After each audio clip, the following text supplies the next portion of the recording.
to thee that spoilest, and thou wast not spoiled, and dealest treacherously, and they dealt not treacherously with thee. When thou cease to spoil, thou shalt be spoiled. And when thou shalt make an end to deal treacherously, they shall deal treacherously with thee. Call all Yahweh Bashem Yahshai, Bashem Ruach HaKodesh. Double honor to the elders and the apostles of Great Millstone who rule and teach well. And peace, love, salutations to those that are doing this work in truth and sincerity. This is your brother Nathan Yalla coming back at you through the Spirit with another lesson. And I pray and hope this lesson is edifying. So we have here that's what lit burn. What Shahid King Bolson. Okay. This video right here, again, he goes in again about these Babylonians and their wickedness. So I'm just going to let this play, and then I'm going to bring out some precepts, and Lord willing, those that are listening are edified. Crosses all over, because you've got an enemy who keeps you in a state of amnesia and a state of fake implanted memories. Every time you open your eyes, your enemy is right there in front of you telling you that he's your friend. Mm-hmm. And because you don't remember anything, you believe him. You understand? The whole country is getting their drink spiked. Everyone in that country is getting roofied. And the one who spikes your drink and the one who abuses you when you're in your numb and unconscious state is the one sitting next to you in the morning when you come to, holding your hand, your protector. Oh, it's insidious. Uncle Sam is a serial killer. The son of Sam's got nothing on Uncle Sam. Uncle Sam is the most prolific, psychopathic, diabolical, demonic mass murderer in history. You've been drinking blood your whole life, thinking it's cherry Kool-Aid. The torch of the Statue of Liberty isn't a guiding light, it's an arsonist's weapon. That's what burned down villages in Vietnam. That's what set fire to Iraq and to Afghanistan. And that's what lit burning crosses all over America. You've been living in an alternative universe. So-called white Americans are like Manchurian candidates, committing or being accomplice to heinous crimes decade after decade after decade, insulated by the hypnotic state of the false version of history that they believe. That's why I've said so repeatedly, your so-called civilization has betrayed you. Your so-called civilization has duped you.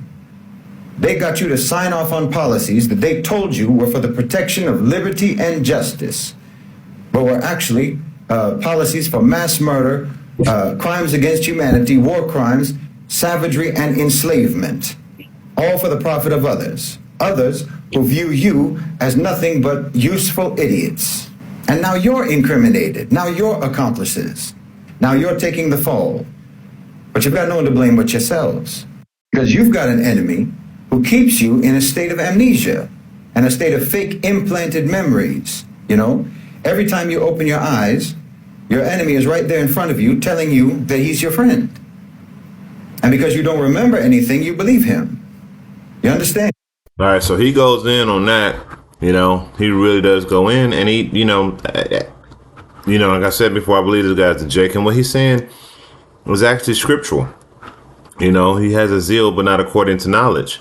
So we're going to go to the book of Daniel, 8 and 25. Okay, and it reads, "And through his policies he shall cause craft to prosper in his hand, and he shall magnify himself in his heart, and by peace he shall destroy many. And he shall also stand up against the prince of princes, and shall be broken without hands." And that's always his mantra. I come in peace. I'm here to help. And you other Edomites, who so-called white people, are complacent in these crimes because you benefit from them. Okay? But, Cain is a vagabond. In the book of Genesis, the 4th chapter, talks about how Cain is a vagabond. He'll be considered a vagabond and a fugitive. Okay? So he commits these crimes and he's never brought to justice. And you think because you've never been brought to justice that you can continue to commit these crimes. But as he said in the video, all of your dirty laundry basically is being aired out because you're at your end. And that's what these Edomites don't understand. You're at your end. Okay. So, he's always going around talking about I come in peace, I come in peace. But in all actuality, this devil is here to rape, rob, murder, and destroy. All right. So I'm going to go to the book of Psalms.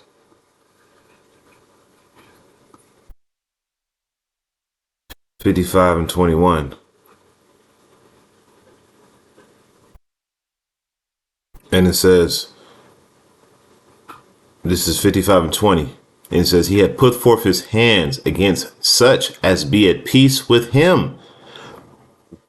He had broken his covenant. Okay. So people that were at peace with this devil, people that, the Israelites and even the other nations that welcomed him in, we were at peace with this devil. And this devil, well, let's just continue on. It says, verse 21, it says, the words of his mouth were smoother than butter, but there was war in his heart. His words were softer than oil, yet they were drawn swords. You see that? So, anytime you see an Edomite comes to you, and the Lord is crazy because, and it's beautiful because the Lord allows these things to play out so you can see that the scriptures are true. Okay, this devil is genetically predisposed to doing wickedness. Okay, that's why the scriptures say in the Habakkuk, the second, does it Habakkuk the second chapter? It talks about his spirit, which is lifted up, is not upright in him. Okay, so Psalms 55:21 again. The words of his mouth are smoother than butter, but there's war in his heart. He comes with a little clean face, a baloney lip, no beard wearing, smile with the devil tight suit on, acting like he's here to help, holding his hand out. But really, he wants your land, your resources. He wants to control you and he wants to dominate you. Okay. Oh, and rape, rob, and destroy, because he doesn't take nothing sacred. He says, but war was in his heart. His words were softer than oil, yet they were drawn swords. All right. So just like it speaks of here in Ecclesiasticus, 10,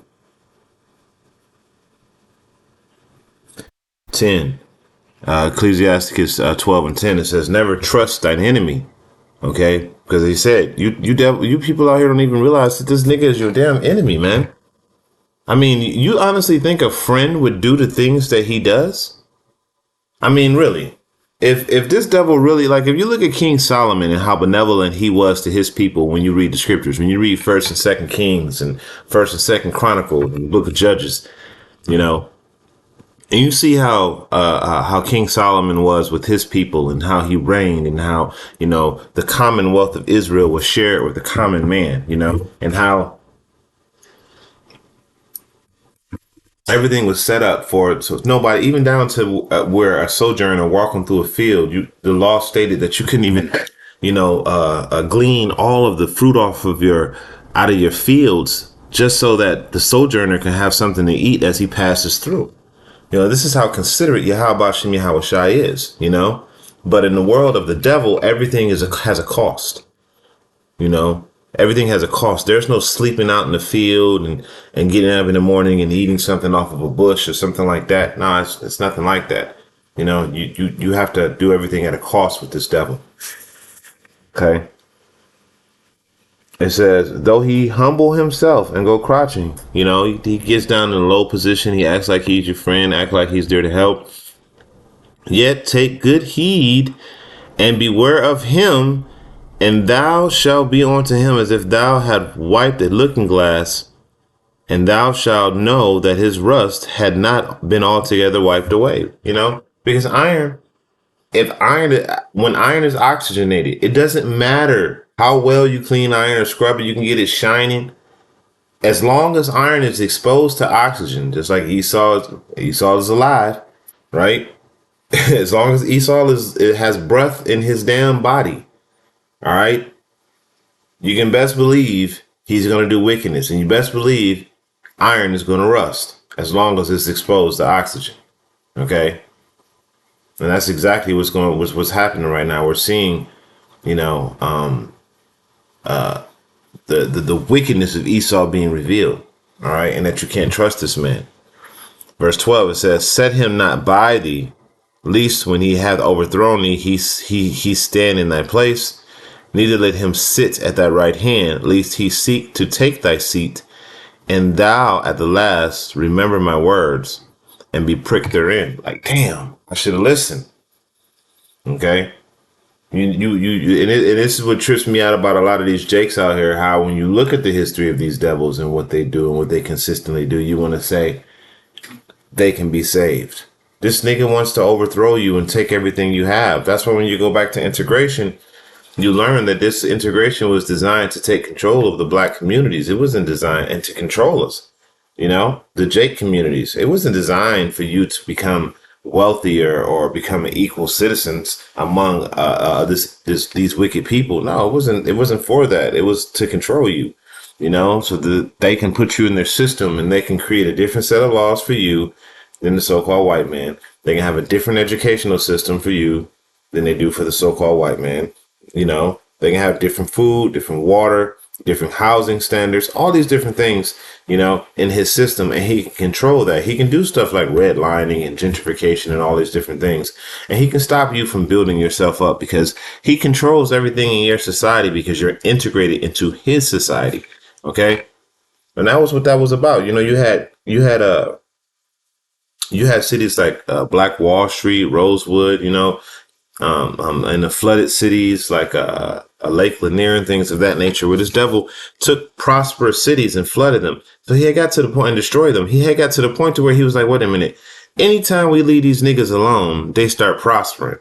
We got to figure out something to make it to where they always stay under our thumb. Hence integration. All right.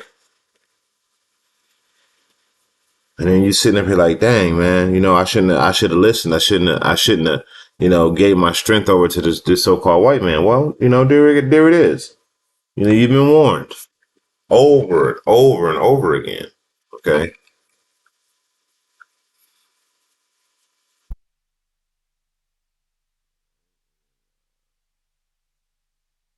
This is Numbers. As a matter of fact, before I get Numbers, let's go to Micah 2:2. Let me start at verse 1. It says, woe to them that devise iniquity and work an evil upon their beds. When the morning is light, they practice it because it is in the power of their hand. And they covet fields, and take them by violence, and houses, and take them away. So they oppress a man and his house, even a man and his heritage. You know? So no matter what land he goes into, he goes in and he takes the land by violence and by force, and he oppresses the indigenous population and takes all their resources away. Okay? And it's just now the rest of the world is finding out what, you know, by being done for them for a much shorter period of time and not even to the same extreme as he did Jake during chattel slavery, during the transatlantic slave trade, you know, where he wiped out a lot of the most of the indigenous populations of the Native Americans and wiped out the buffaloes, you know, things of that nature. OK, you're starting to see that. Wait a minute. He did this to the slaves because, you know, this guy right here, he always brings up, you know, the receipt that of slavery. He always brings that receipt up of slavery. And that right there is a big debt to pay because it shows you, wait a minute. We thought we were different. We thought we were more special than these so-called Negroes. OK, but y'all bomb our nation, too. You know, y'all steal our resources, too. So then when you use that as a reference point to show, wait a minute, they have a long history of doing these type of things, committing these type of genocides, you know, but y'all niggas, like I said, you know, y'all want to continue to trust the enemy that's in front of you. All right. Which is the so-called white man. I'm going to go back to this Micah. I'm going to go to verse 3. You know, just finish it off. It says, therefore, thus saith the Lord, behold, against this family do I devise an evil, which you should not remove your necks, neither shall you go haughty, for this time is evil. In the day shall one take a parable against you, and a and lamentation and lament with doleful lamentation and say, we are utterly spoiled. He had changed the portion of my people. How are we? Okay, so this goes into something else. But the point is in 3 that the Lord is going to devise an evil, and we see the evil mounting up right now. We see the end of Esau's kingdom. Okay, because everyone is starting to realize that Esau is an unfit ruler.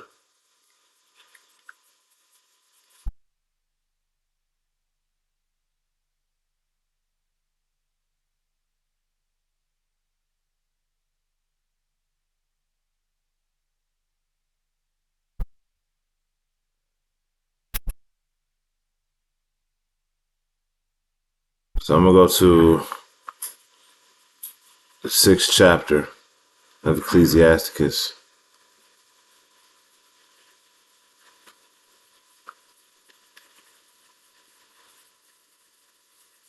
Oh, it's like it. 14th chapter, 6th verse. All right. As a matter of fact, I'm gonna start at verse 4. This is Ecclesiastes 14:4. It says, "He that gathereth by defrauding his own soul gathereth for others that shall spend his goods riotously." Okay, and that's what Esau does. He gathers by defrauding his own soul. Okay, lying, cheating, and raping and pillaging. And it says, he that is evil to himself, to whom will he do good? To whom will he be good? He should not take pleasure in his goods. And there it is right there. Okay, there it is right there. This devil, he isn't even good to himself. He doesn't treat his own people well. Okay, let alone everybody else. All right. So yeah, he's going to be a wicked ruler. So yeah, he's going to do evil. All right. He's a damn devil. All right. So, with that, I pray this is an edifying lesson. I'm ended off by giving all praise, going honor to Yahweh Hashem, Yahweh Shai, Hashem Rakakadash. Double honors to the elders and the apostles. Until next time, I say shalom.